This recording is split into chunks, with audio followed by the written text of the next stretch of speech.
என்னடி ஆச்சு? ஒரு மாரி இருக்க? அர்ஜுன், ஆனந்த் 2 பேருமே ப்ரப்போஸ் பண்ணிட்டாங்க.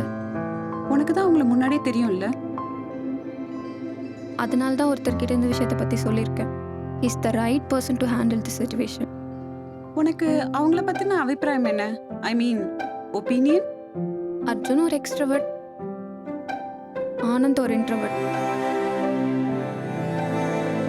அப்பா, ஆ, நீங்க ஏதாச்சும் டிசைட் பண்ணீங்களா? என்னால ஒரு டிசிஷனுமே எடுக்க முடியலையேம்மா. எனக்கு 2 பேரையுமே பிடிச்சிருக்கு. உனக்கு போல்டா டெசிஷன் எடுக்கிற வயசு இருக்கு. நீயே டிசைட் பண்ணிட்டு சொல்லு.